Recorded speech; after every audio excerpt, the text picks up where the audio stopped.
which says that a fatally tainted process renders the decision irrational. And this is what is said in that paragraph. Our president is never at large to exercise power that has not been duly assigned. So that's a rehash of the Fetcho statement.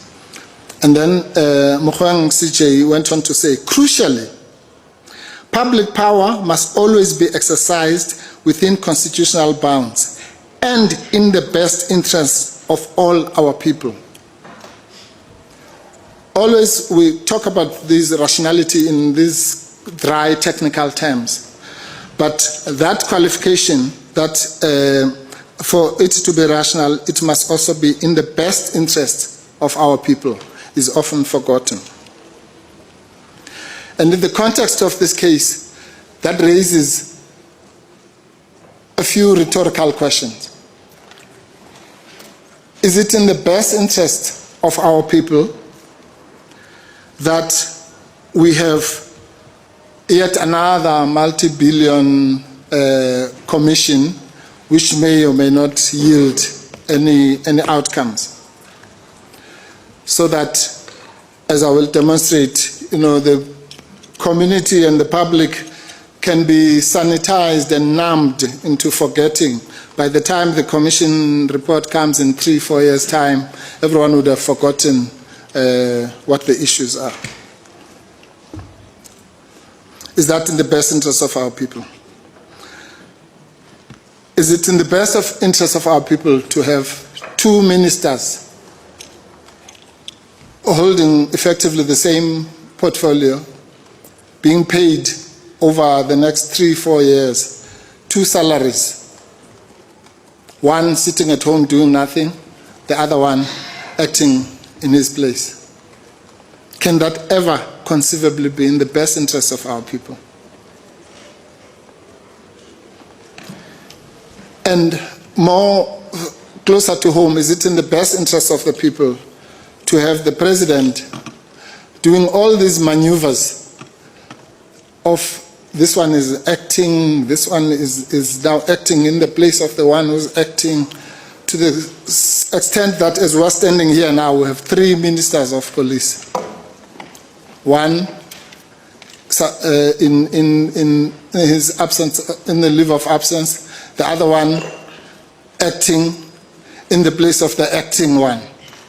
ConCourt decision, NK Party versus Ramaphosa explained. The Constitutional Court has reserved judgment in a case brought by the NK Party against President Cyril Ramaphosa, following his decision to place Minister Senzo Mkhonyu on special leave and the controversial appointment of Professor Phairos Kasholia as acting police minister. The case, heard in Johannesburg on Wednesday, centers on the legality and constitutionality of Ramaphosa's move to temporarily remove Mkhonyu after explosive allegations of political interference and unlawful conduct were made by KZN Police Commissioner LT Gen Nlanhla Mkhwanazi. The matter further challenges the president's subsequent decision to appoint Kasholia as acting minister of police,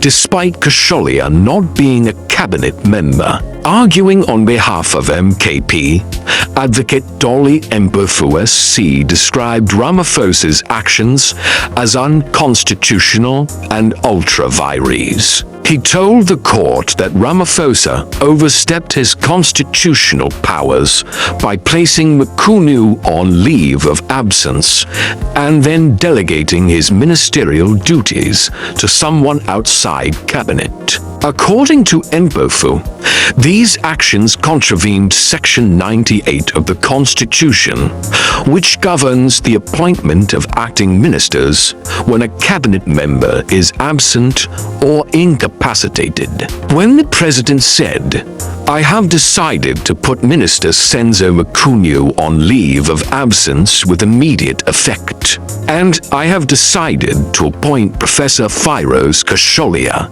as acting Minister of Police. These were definitive and final decisions. Mbofu argued that these were not speculative intentions. Now the president wants to backpedal and reinterpret his own words, creating unnecessary confusion and undermining constitutional clarity, he said. Pressed by Justice Owen Rogers on whether the president might hold implied authority to grant such leave, Mbofu firmly rejected that notion. The president does not have implied powers to place ministers on special leave. If the Constitution does not explicitly allow it, it is not permissible, he said. MKP insisted that the president erred by appointing Kasholia, who is not a cabinet member, as acting police minister. The post was temporarily held by Mineral Resources Minister Guide Mintash until Kasholia assumes duties on August 1st. The appointment of Kasholia is plainly unlawful, Mbofu said. Section 98 mandates that only a cabinet member may be appointed to act in another's place. Ramaphosa's failure to comply is a breach of a constitutional obligation.